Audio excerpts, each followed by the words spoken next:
Hey folks, Neil Beasley here. Some juicy storylines in Texas high school basketball this week. Let's get you warmed up.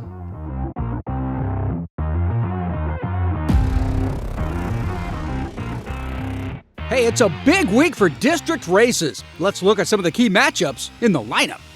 Big rematch in 10-6A as Heath takes on their arch rivals Rockwall Friday night. First meeting was Heath in overtime getting the win, but since then the Hawks have taken a few losses and are now tied for second in district behind the Jackets. Heath is led by center Caleb Turner-Dykes, who averages 18 points and 7 boards a game.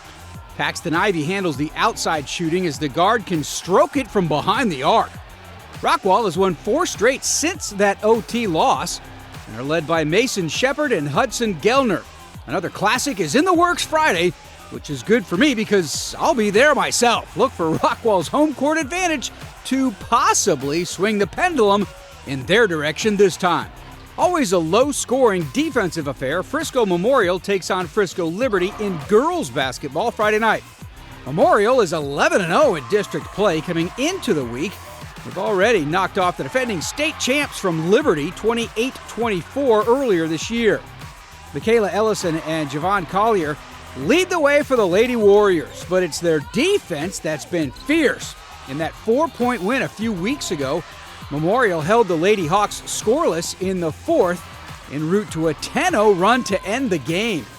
Tina and Crystal Webb are the main scorers for Liberty, and those two will definitely have to put some points on the board to find a way to beat Memorial and tie them for first place in the district. And when it comes to 5A hoops in North Texas, be sure your eyes are glued to Mansfield Summit. The Jags demolished second-place Burleson Centennial 67-23 last week. To be honest, it wasn't even that close.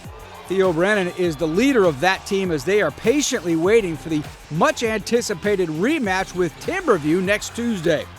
The Wolves kept it close with Summit before falling by 4 points, and they're the only team that has stayed within 10 of the Jags in district play. This Summit squad truly looks playoff ready.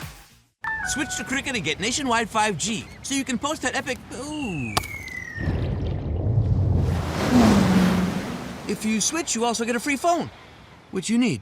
Welcome to getting more. Welcome to Cricket Nation. Smile, you're on Cricket. Inside High School Sports is brought to you by Whataburger, just like you like it. And by Parker University. Check out our bachelor's degree in strength and human performance today. We caught up to a big-time athlete from the Metroplex in this week's Recruiting Trail. Doing Lowery, point guard, Guy High School. I'm just looking for a program that's going to help me get better every day and just hopefully just reach my goals and get to the next level. I want to fit in just being point guard, just leading the team, just being around my guys, family, every day, just building a relationship with my teammates and just bring winning, really.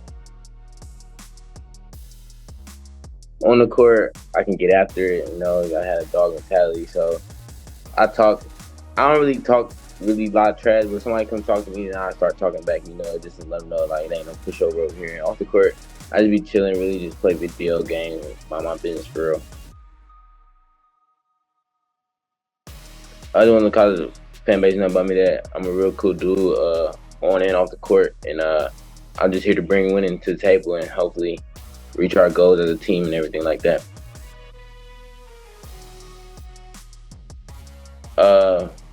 Really just bringing the state championship back to the city of Denton. I know we don't got one, so really trying to bring that back. Hopefully get Gatorade Player of the Year. That's one of my goals of mine. Really just winning, really bringing that state championship back. Really is all that matters to me, really, this year.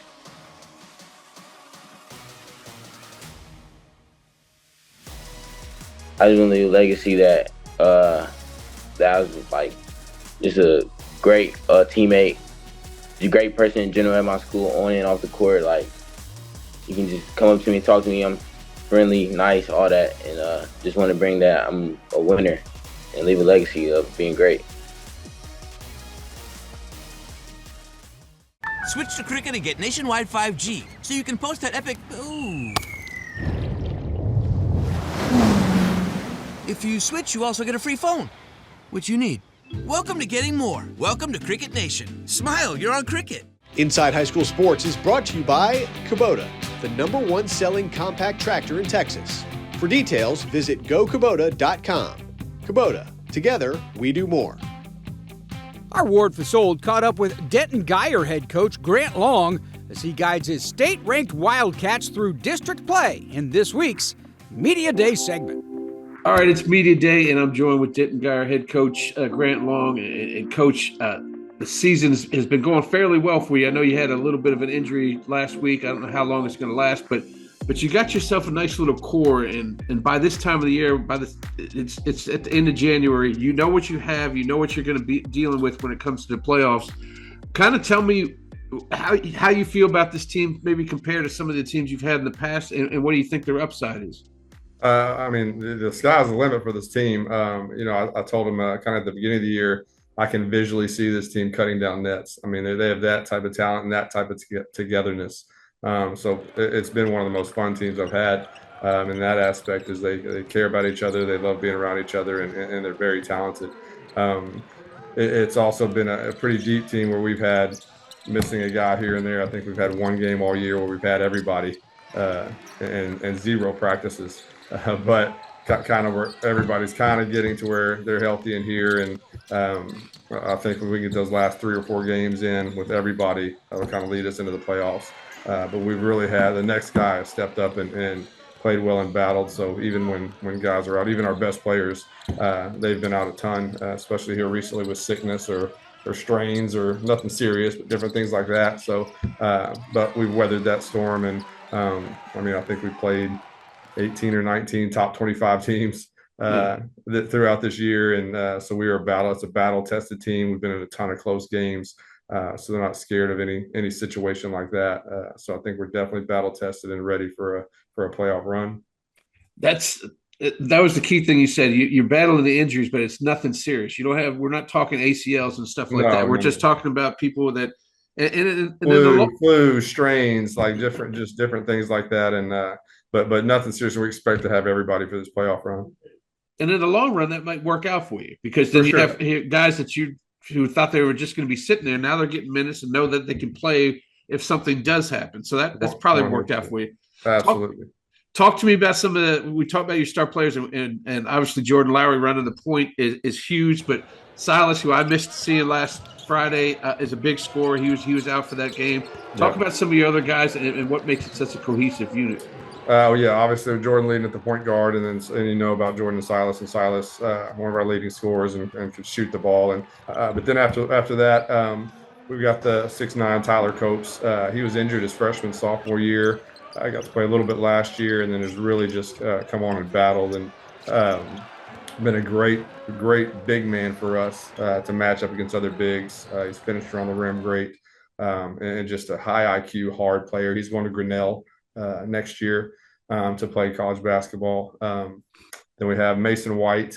He went over for football this year. I know he's got a couple of scholarship offers in football, but he's a top 100 basketball kid too. He averaged 18 points a game for us last year.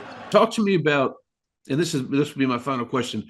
Back in the Davion Harmon, Jalen Wilson, Grayson Carter days, man, they right from the get-go, here's your expectations.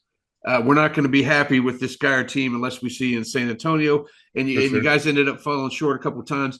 But you talk about this team, a top 10 team. You look at the rankings, you're a top 10 teams, but it still doesn't feel like we've tossed you all those kind of expectations. Is it a better feeling with a mix of players here without that heaviness or no? I mean, I know inside that locker room, you guys have your expectations, but I'm talking about with people, you're playing the top 25 teams, but with people pointing at you and saying, okay, this team is the team that's going to make it, and maybe you don't have that this year, but then again, we have 2 divisions this year, so maybe you do have it. So I don't know, just your expectations as your team. Our expectations are always going to be the top, but you always want to overachieve with any team that you have, and that could be. I mean, you can have that sense at the end of the year wherever you finish, and depends on who you play and that kind of stuff. But I mean, for the teams that we played the best teams, and we've either beat them or we've been right there in overtime with them, or as far as Lancaster, Allen, all those teams. So we know we can play with the best, and we know we can win it. We just have to be playing our best ball at the right time. Well, that's perfect, Coach. I know you guys have the one I'm eyeing on is that big one with Braswell coming up. Actually, it's a boys-girls doubleheader that'll be something special. So we'll definitely be there for that. I appreciate you joining me, Coach, and we'll talk to you again down the line. Anytime. Thank you very much, and always great to talk to you. Hey, that'll do it for today's show. Thanks for joining us. There's some great hoops all over the Metroplex this Friday. Go check out a game if you can.